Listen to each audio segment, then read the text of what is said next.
人生中面临很多的选择，很多时候人只是基于自己当时的感觉而做出属于自己的决定。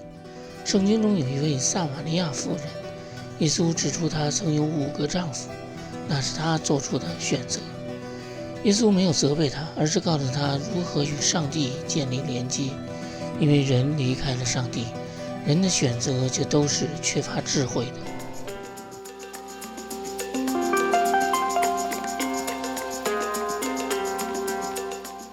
最近的工作中接触到一对老夫妻，年纪已经70了，但很有精力，就像视频中的这对。从他们的房子里面的家具可以看出他们的生活是十分的节俭。然而呢，因为他们将房子呢长期出租，所以他们的支出能力呢远超过一般的退休人员。他们有钱对房子的改造、装修等等事。他们很满足他们自己现有的生活，因为退休了呢，有大把的时间，几乎每天呢都有朋友来往。一方面是与朋友互换自己种的蔬菜以及自己做的饭食，另一方面呢是和朋友打牌消磨时光。总之他们是忙碌的，时间都花在与朋友的互动上。如果我们从生活是否丰富的眼光来看呢，这对夫妻的丰富充实的生活应该算是完美的。因为相比之下，有些老人却只是默默地待在家里，或者是待在养老院里。受过教育的人或许知道如何使用手机消磨自己的时光，而没有文化的呢，可能仅仅是在院子里种种菜、养花之类的，而没有什么别的可做的。然而同样是最近的一个偶然的机会呢，与朋友呢到湖里驾船兜风。这位朋友并不是退休人员，他只是利用周末玩船。似乎玩船呢，除了寻求快乐，也是为了多交朋友。不由得使我想到，人生中除了职业之外，还是有很多的选择。很多种的人生可能是人从未思想过的。不过人呢，会因为自己不同的原生家庭的背景，在机会面前会做出不同的取舍。这对夫妻呢，虽然身在国外，却因为在华人社区，他们的饮食生活基本上保持了国内生活的常态。这是他们的选择，而这位驾船的朋友呢，更像是融入了北美的生活。这对老夫妻呢，讲述自己很多年前因为政府的上山下乡的政策，而在农村经历过极度的劳苦。虽然生产队提供了大米作为主食，有饭却没有菜，经常只能靠酱油拌葱来下饭。一个月的收入呢，只有3块人民币，很像过去年代的那种工资极低的长工。这样的背景呢，必然塑造出人对钱的特别在乎。上世纪的80年代，他们终于有机会来到美国，尽管挣到的仍然是最低的工资3块钱，但那却是1小时的工资，而且是美金。人生呢，有时候就是这样，经历极度的反差。年轻的时候所缺乏的、所渴望的，可能在年老的时候不仅拥有了，甚至超过自己所需要的。人羡慕他们手上有钱，但却未必羡慕他们所过的生活，因为他们是靠出租房子获得的收入。他们永远不能挑选自己理想的居住环境，也不能摆脱那些房客带来的各样的问题。相信当年的贫穷使得他们失去了体验富裕生活的机会，即使到了晚年的时候手中有钱了，但那种对生活质量的奢求已经不再有追求的兴趣了。这也是为什么他们仍然保持着节俭的生活节奏。他们不会去餐馆吃饭，也不会像别人那样去咖啡店点咖啡。这就是人生中的不同的取舍。上帝赐给人自由意志，允许人在机会面前做出属于自己的决定。在圣经中呢，耶稣从不论断人的选择。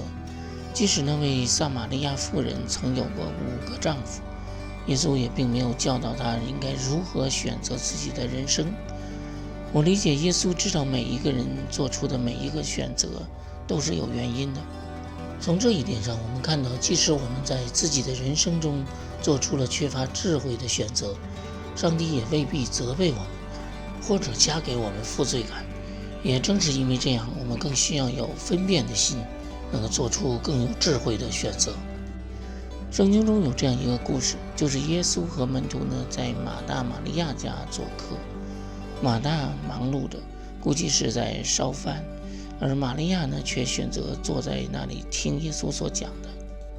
经文说，马大伺候的事多，心里忙乱，就近前来说，主啊，我的妹子留下我一个人伺候，你不在意吗？请吩咐她来帮助我。我们注意到马大玛利亚呢是姐妹，她们在同样的环境下长大，但是在同样的境况下，她们却做出了不同的选择。耶稣呢只是说玛利亚的选择是上好的，耶稣并没有责备马大为很多事情一思虑就不好。由此我们可以看到，即使我们人生中的选择没有智慧，耶稣也不轻易责备。而玛利亚在听到耶稣的评论之前，她也不知道自己的选择就是上好的。然而今天我们看这个故事呢，我们可以从人的眼光的角度，就是看到谁的选择更有智慧。马大呢责备玛利亚，是因为他的眼光呢是看当下准备饭食需要的人手，估计所涉及的工作呢有生火啦、和面、烙饼啊，甚至于准备饮料等很多的事情。不过这些事呢只是当下1-2个小时要做的，而玛利亚呢从耶稣那里听到呢，可能对他的一生都会有帮助。所以这上好的福分呢是可以透过观察视角的大小来体会到的。那对老夫妻结交朋友是为了丰富自己的生活，他们虽然也去教会，但似乎并不是为了信仰，而是为了有人说话。他们所讲的呢不过都是家长里短的事，或者是曾和哪位名人合影，所以他们的视角呢仅仅是当下的日子是否充实，是否丰富。虽然每天遇到的人与事是新鲜的，但总感觉人生缺乏目的性。我想这与那些生活在老人院里的人还是近似的。而我这位驾船的朋友呢，利用开船结交朋友，除了丰富自己的生活，更是为了向人介绍信仰。有信仰的人必定认为上帝的事更有意义，所以我认为他们的眼光更远，视角更广。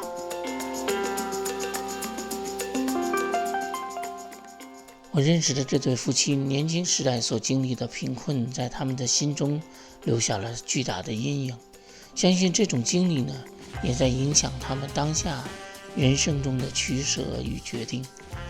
我想圣经中的人物呢，也是有同样的规律。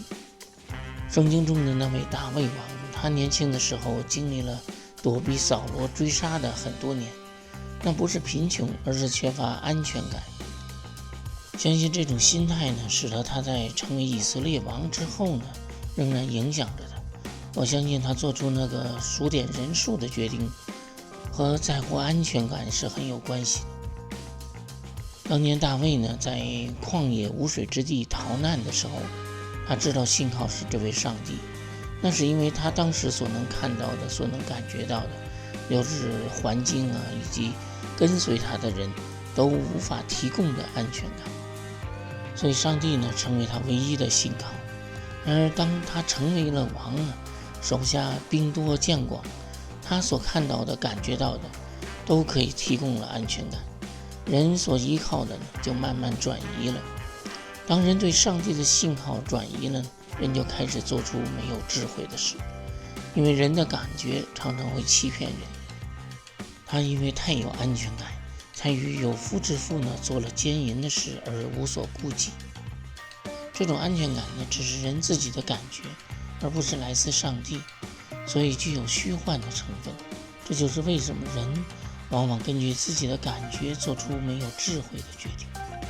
我所认识的这对夫妻呢，也是这样的。他们虽然也去教会，但那只是名义上知道上帝创造了世界，但对于他们自己，我看不到他们与上帝有任何的连接。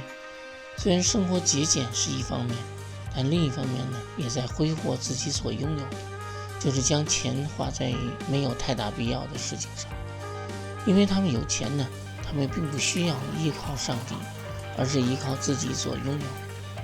他们旅行需要买保险，是为了预防万一；他们装报警系统，也是为了那个万一；他们极少开车出门，却仍然要买拖车的保险，还是为了那个万一。他们自己的感觉带来的都是没有安全感。对他们来说呢，可能只有生与死，他们相信是在上帝的手中，而其余的事呢，他们的安全感已经被钱接管了，就是一切可能的万一都已经被保险覆盖了。